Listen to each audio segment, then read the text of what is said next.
여러분 혹시 4차원 같다라는 얘기 들어봤습니까? 너 4차원 같아. 4차원이 뭘까요? 왜 4차원이라고 하나요? 보통 우리가 살고 있는 평범한 사람들하고는 좀 다르기 때문에 그렇죠. 그러면 수학적으로 이 4차원은 과연 뭘까요? 오늘은 지난 시간에 이미 말씀드린 것처럼 차원에 관해서 이야기를 해보기로 하겠습니다.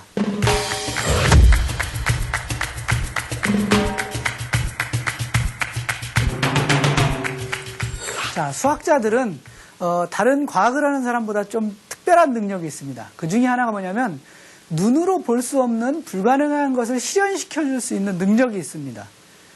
그런 능력 중에 가장 대표적인 게 바로 차원입니다. 차원의 확장인데요.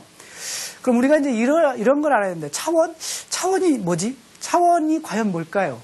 차원을 수학적으로 한번 알아보겠습니다. 차원의 수학적인 정의는 굉장히 복잡하고 여러 종류가 있습니다. 근데 오늘 이제 몇 가지를 말씀드릴 텐데 그 중에 첫 번째 것이 바로 공간의 성분들 중에서 서로에게 영향을 미치지 않고 독립적으로 움직일 수 있는 것들의 최대의 성분의 개수, 이거를 차원이라고 합니다. 좀 어려운가요? 나중에는 좀 더 쉽게 설명을 해드릴게요. 어쨌든 자, 점을 볼까요? 점은 어떻습니까? 점은 딱 위치만 정해져 있네요. 움직일 수가 없습니다. 움직일 수 있는 길이 없기 때문에 이거는 차원이 없습니다. 즉 0차원이에요.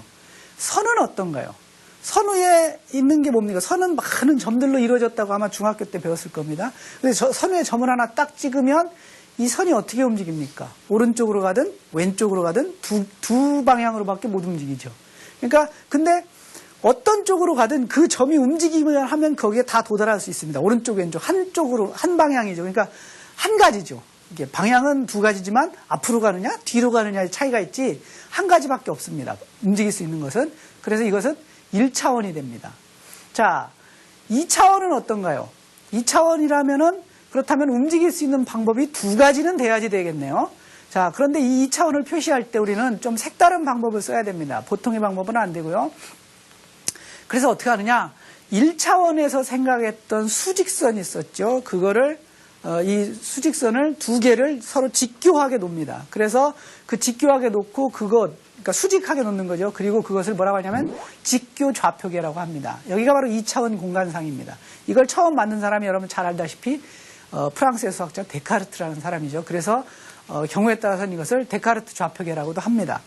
자, 그런데 1차원이었을 경우, 선이었을 경우는 점 하나만 놓으면 어떻습니까? 앞뒤로 오른쪽 왼쪽으로 두 개로 갈라졌죠. 2차원에서 선이 두 개 수직으로 됐다면 어떤 수직으로 됐을 때 그 평면 위에 있는 점을 하나 표시하려면 어떻게 합니까? 이 수평으로 되어 있는 쪽에서 기준을 잡은 점이 있겠죠. 그 기준점에서부터 수평면에서 얼마만큼 떨어져 있느냐. 또 수직선으로는 얼마만큼 떨어져 있느냐. 그래서 수평선과 수직선 사이에 각각 얼마만큼 떨어져 있느냐라고 표시를 해서 두 개로 나타나게 됩니다. 우리는 근데 생각해보세요. 수평면과 수직선은 서로에게 영향을 못 미칩니다. 그죠? 그래서 이런 경우, 즉 이런 수평선과 수직선 두 개가 서로 직교되게 놔지는 이런 평면은 우리 2차원이 되죠. 두 가지만 있으니까요. 이쪽으로, 이쪽으로. 그래서 이거를 표시해도 이쪽 X, 수평 쪽의 좌표, 수평 쪽에서 얼만큼 거리, 또 수직 쪽으로 얼만큼 거리, 이렇게 두 개로 표시하게 됩니다. 3차원은 어떨까요? 이제 그 아까 수평선과 수직선 두 개로 만든 평면이 있겠죠? 그 평면에 또 수직인 선을 하나 또 긋습니다. 그러니까 이번에는 평면에 수직인 이렇게 직선을 하나 주는 거죠. 자, 그렇다면은 그걸 주었을 때 점은 이제 공간에 있게 됩니다. 그래서 점의 위치를 어떻게 표시하느냐? X축, Y축, Z축 이래서 세 가지의 순서상 세 개로 A, X, Y, Z 그래서 A, B, C 이렇게 세 가지로 쓰게 됩니다. 이게 바로 3차원입니다. 4차원은 어떨까요? 4차원. 자, 그런데 여러분 넘어가기 전에 하나. 아까 평면은 몇 개로 나눠집니까? 두 개 수직선에 의해서 하나, 둘, 셋, 네 개로 나눠지죠. 그럼 이 공간, 3차원 공간은 몇 개로 나눠질까요? 세 개의 수직선에 의해서 하나, 둘, 셋, 위에 네 개, 밑에 네 개. 이래서 모두 8개로 나눠지게 됩니다. 우리는 그걸 각각 제1,8분 공간, 제2,8분 공간에서 마지막까지 제8,8분 공간이라고 얘기를 합니다. 4차원은 어떨까요? 4차원도 지금처럼 해온 거에 의하면 어떻게 했습니까? 1차원에서 2차원으로 늘리기 위해서 수직으로 세웠죠. 하나를 2차원에서 3차원으로 늘리기 위해서 또 하나 수직으로 늘렸습니다. 참가했죠. 그럼 4차원은 어떨까요? 3차원에서 마찬가지로 하나를 추가하는데 어떻게?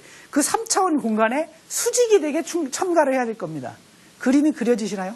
잘 안 되죠? 왜? 우리는 3차원에 살고 있기 때문에 잘 안 됩니다. 어쨌든 그러나 수학자는 할 수 있어요. 5차원은 어떨까요?